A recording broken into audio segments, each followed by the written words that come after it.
ఇండియాలో ఒక silent bomb ticking అవుతుందన్నమాట. అదే డీలిమిటేషన్ బిల్. ఈ బిల్ పాస్ అవుతే పార్లమెంట్ సీట్స్ మారుతాయన్నమాట. సో పవర్ బ్యాలెన్స్ ఆటోమేటిక్గా మారుతూ వస్తుంది.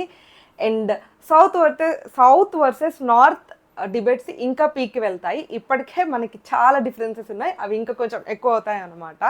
యాక్చువల్గా ఈ బిల్ అంటే ఏంటి, అంటే అసలు డీలిమిటేషన్ బిల్ అంటే ఏంటి, ఈ బిల్ని ఎందుకు సౌత్ వాళ్ళు అపోజ్ చేస్తున్నారు, ఈ బిల్ ఇంప్లిమెంట్ అవుతే పాలిటిక్స్లో జరగబోయే చేంజెస్ ఏంటి అని చెప్పేసి మనం ఈ వీడియోలో డీటెయిల్డ్గా మాట్లాడుకుందాం. Hello everyone, welcome to my channel Mounika Rajesh vlogs. First మనం డీలిమిటేషన్ అంటే ఏంటో చూద్దాం అనమాట. డీలిమిటేషన్ అంటే కంట్రీని డిఫరెంట్ ఎలక్షన్ ఏరియా అంటే కాన్స్టిట్యూషన్స్గా డివైడ్ చేస్తారనమాట. ఫర్ ఎగ్జాంపుల్ మనకి మొత్తం ఓవరాల్గా లోక్సభ సీట్స్ 543 ఉన్నాయి. వీటిని ఎలా డివైడ్ చేస్తారంటే డిపెండ్స్ అపాన్ ఈచ్ స్టేట్ పాపులేషన్ని డిపెండ్ అయ్యి ఆ స్టేట్లో ఎన్ని లోక్సభ సీట్స్ ఉండాలి అని చెప్పేసి డిసైడ్ చేస్తారనమాట. సింపుల్గా చెప్పాలి అంటే ఇది పాపులేషన్కి ఈక్వాలిటీ ఉంటుంది. అంటే ఎంతమంది పాపులేషన్ ఉన్నారు అని చెప్పేసి దాన్ని బట్టి అన్ని సీట్స్ ఇస్తారు. సో ఎక్కువ పాపులేషన్ ఉంటే ఎక్కువ రిప్రజెంటేటివ్స్ ఉంటారనమాట, తక్కువ పాపులేషన్ ఉంటే తక్కువ రిప్రజెంటేటివ్స్ ఉంటారు. సో మనం హిస్టరీ చూసుకుంటే ఈ డీలిమిటేషన్ అనేది 1971 సెన్సెక్స్ని బేస్ చేసుకొని ఇందిరాగాంధీ గారు అప్పుడు ఆవిడ పవర్లో ఉన్నప్పుడు ఈ డీలిమిటేషన్ చేశారనమాట. కానీ దాని తర్వాత గవర్నమెంట్ ఒక బిగ్ డెసిషన్ తీసుకుంది.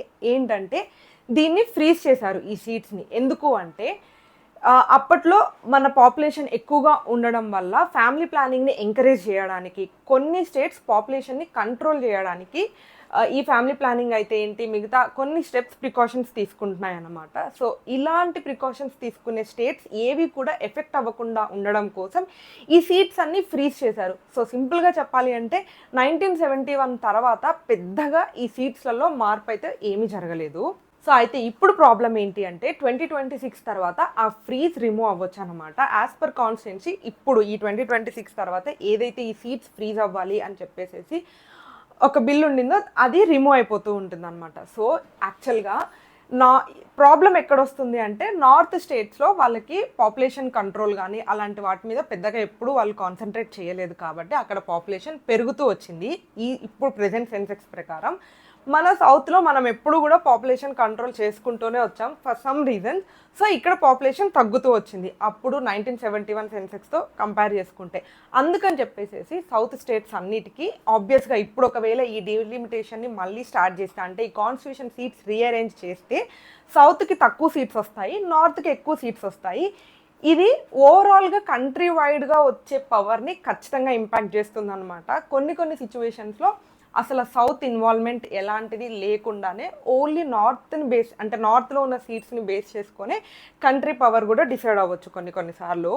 సో సౌత్ స్టేట్స్ దీన్ని అపోజ్ చేయడానికి 3 మెయిన్ రీజన్స్ ఉన్నాయన్నమాట. ఫస్ట్ ఏంటంటే సౌత్ స్టేట్స్ వాళ్ళకు ఒక పనిష్మెంట్ ఇస్తున్నట్టు ఫీల్ అవుతున్నారు. ఎందుకంటే south states like Karnataka, Kerala, Tamil Nadu, Andhra Pradesh and Telangana ఇవే సౌత్ స్టేట్స్. ఇవన్నీ కూడా పాపులేషన్ని కంట్రోల్ చేయడంలో చాలా సక్సెస్ఫుల్ అయ్యాయి అన్నమాట. మన కంట్రీ పాపులేషన్ బాగా పెరిగిపోవడం వల్ల డెవలప్మెంట్ మీద ఎఫెక్ట్ అవుతుంది, చాలా విషయాల మీద ఎఫెక్ట్ అవుతుంది అని చెప్పేసి పాపులేషన్ని కంట్రోల్ చేసాం. అండ్ ఆ విషయంలో సౌత్ స్టేట్స్ చాలా సక్సెస్ అయ్యాయి. ఏదైతే ఒక మంచి పని చేశామో దానివల్ల ఇప్పుడు మీకు తక్కువ సీట్స్ ఇస్తున్నాము అనే విషయాన్ని సౌత్ స్టేట్స్ అన్నీ కూడా ఒక పనిష్మెంట్లా ఫీల్ అవుతున్నాయి. అది మాత్రమే కాదు, పవర్ ఎఫెక్ట్ అవుతూ ఉందన్నమాట. సీట్స్ అంటే ఇప్పుడు పార్లమెంట్లో లైక్ ఎక్కువ ఎంపీస్ ఉంటారు అంటే మన ఇన్ఫ్లుయెన్స్ ఎక్కువ ఉంటుంది అనమాట. ఏదన్నా నేషనల్ డెసిషన్స్ తీసుకోవాల్సి వచ్చినప్పుడు కానీ లేదంటే మన వాయిస్ గట్టిగా వినిపించాలి అని అనుకున్నప్పుడు మన సీట్స్ తక్కువ ఉంటే ఆబ్వియస్గా అది కొంచెం మనం వీక్ అవుతున్నాము అన్నట్టే అని అనిపిస్తుంది. అందుకని చెప్పేసి సౌత్ స్టేట్స్ మా వాయిస్ గట్టిగా వినిపించదు, మేము ఎక్కడో వీక్ అయిపోతాము, ఈ పాపులేషన్ కంట్రోల్ వల్ల మాకు తక్కువ సీట్స్ ఇస్తాయని ఫీల్ అవుతున్నాయి. అండ్ నెక్స్ట్ వచ్చేసేసి ట్యాక్స్ వర్స్ రిప్రజెంటేషన్ అన్నమాట. యూజువల్గానే సౌత్ స్టేట్స్ ఎక్కువ ట్యాక్స్ కడతాయి, ఎకానమీగా స్ట్రాంగ్గా ఉంటాయి అన్నమాట. కానీ తక్కువ పాపులేషన్ వల్ల ఇప్పుడు మనకి తక్కువ సీట్స్ వస్తే మన రిప్రజెంటేషన్ వైజ్ అంటే అసెంబ్లీలో మన రిప్రజెంటేషన్ తక్కువ ఉంటుంది కానీ మన కాంట్రిబ్యూషన్ ఎక్కువ ఉంటుంది. సో సౌత్ స్టేట్స్ అన్నీ ఏం ఫీల్ అవుతున్నాయి అంటే we give more but get less అని ఫీల్ అవుతున్నాయి. అయితే మనం ఇప్పటివరకు సౌత్ సైడ్ ఎందుకు అపోజ్ చేస్తున్నారో చూసాం కదా. ఇప్పుడు నార్త్ సైడ్ ఆర్గ్యుమెంట్ ఏంటో కూడా చూద్దాము. అది చూసే ముందు మీరు వీడియోలో ఇక్కడి వరకు వచ్చారంటే హోప్ మీకు వీడియో నచ్చుతుందని అనేసి అని అనుకుంటున్నాను. మీకు వీడియో నచ్చితే లైక్ చేయండి. మీకు లైక్ చేయగానే హైప్ ఆప్షన్ వస్తుంది. మీరు వీడియోని హైప్ చేస్తే అది ఇంకొంచెం ఎక్కువ మందికి రీచ్ వెళ్తుంది అనమాట. సో దట్ అది నాకు మోటివేటింగ్గా ఉంటుంది.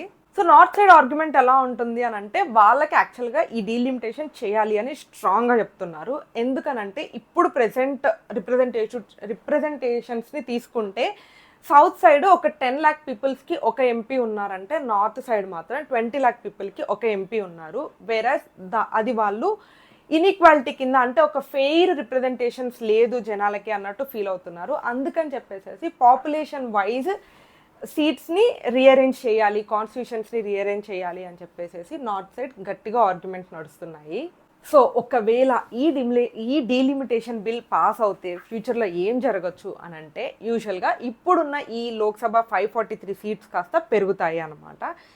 ఇప్పుడున్న అంటే రూల్స్ ప్రకారం పాపులేషన్ వైజే ఈ రిప్రజెంటేటివ్స్ని డివైడ్ చేయాలి కాబట్టి ఆబ్వియస్గా నార్త్ డామినెన్స్ పెరుగుతుంది. సౌత్లో సౌత్ సైడ్ వచ్చేసేసి పొలిటికల్గా మన ఇన్ఫ్లుయెన్స్ కొంచెం తగ్గిపోతుంది అనమాట.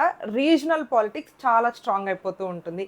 దీని ఇంపాక్టే నార్త్ వర్సెస్ సౌత్ ఖచ్చితంగా డివైడ్ అవుతుంది అనమాట. అప్పుడు కానీ లక్కీగా ఇప్పుడైతే ఈ బిల్ రీసెంట్గా నేను ఈ వీడియో చేయడానికి ఒక 2-3 days ముందే ఈ బిల్ ఫెయిల్ అయిపోయింది అనమాట. ఈ బిల్ పాస్ అవ్వలేదు. సో ఫర్ నవ్ అయితే డీలిమిటేషన్ జరగట్లేదు. కానీ ఖచ్చితంగా మళ్ళీ ఇది ఎప్పుడో అప్పుడు ఇంట్రడ్యూస్ చేస్తారు. దీన్ని పాస్ చేయాలా ఫెయిల్ చేయాలా అని చెప్పేసి మళ్ళీ అప్పుడు డిస్కషన్స్ జరుగుతాయి అన్నమాట.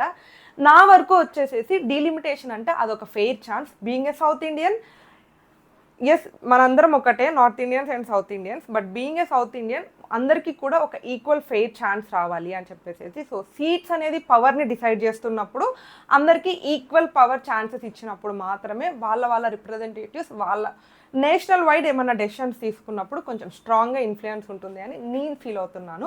ఫర్ నవ్ అయితే ఈ బిల్ ఫెయిల్ అయింది. ఒకవేళ ఫ్యూచర్లో మళ్ళీ ఇంట్రడ్యూస్ చేస్తే మీ ఒపీనియన్ ఏంటి? దీన్ని ఇప్పుడు రూల్స్ ఉన్నట్టే పాపులేషన్ వైజ్ డివైడ్ చేయాలా, లేకపోతే ఇంకా ఏమన్నా కొత్త ఇంప్లిమెంటేషన్స్ తీసుకొచ్చి సౌత్కి నార్త్కి ఈక్వల్ ఆపర్చునిటీస్ ఇవ్వాలా? మీరేమనుకుంటున్నారో కింద కమెంట్ బాక్స్లో చెప్పండి.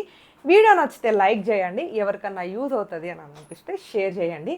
సబ్స్క్రైబ్ చేయడం మాత్రం అస్సలు మర్చిపోవద్దు. Thank you for watching till the end.